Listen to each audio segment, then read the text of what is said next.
Hello friends, welcome to Sri Tamil channel.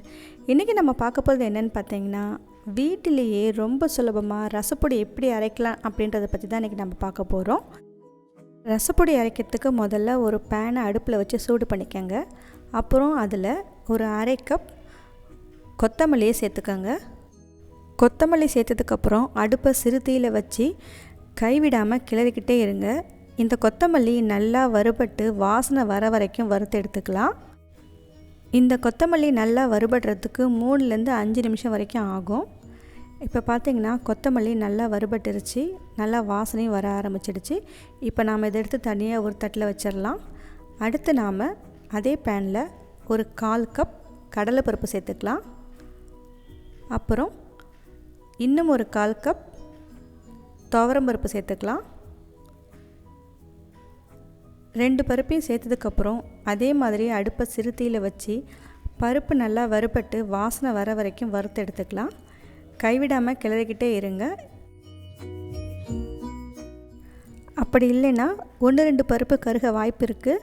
அப்படி கருகுச்சுன்னா ரசப்பொடியோட வாசனையே மாறிடும், சுவையும் மாறும். அதனால் நாம் வறுக்கும் போது கொஞ்சம் கவனமாக இருக்கணும். பருப்பு வறுபட்டு வாசனை வர ஆரம்பித்ததும் அதை ஒரு பிளேட்டில் நம்ம மாற்றி வச்சிடலாம். அடுத்து நாம் அதே பேனில் ஒரு 1/4 கப் மிளகு சேர்த்துக்கலாம்.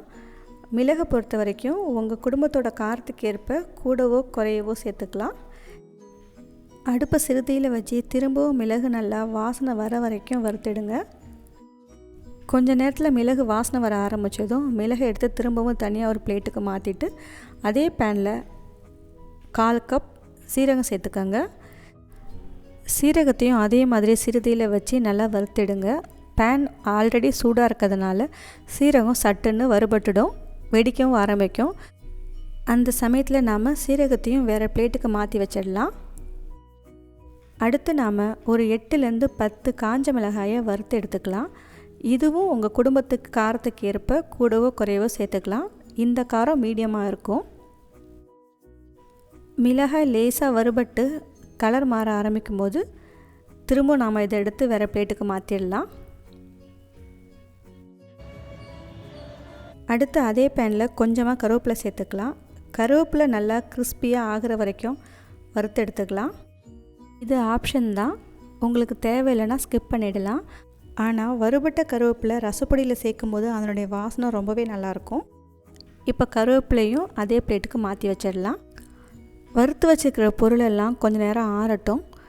நல்லா ஆறினதுக்கப்புறம் நாம் அதை ஒரு மிக்ஸி ஜாருக்கு மாற்றிடலாம். அடுத்து நாம் இதை நல்லா பவுடராக அரைச்சிக்கலாம். ஓரளவு அரைப்பட்டதும் ஒரு ஸ்பூன் மஞ்சத்தூள் சேர்த்துக்கலாம்.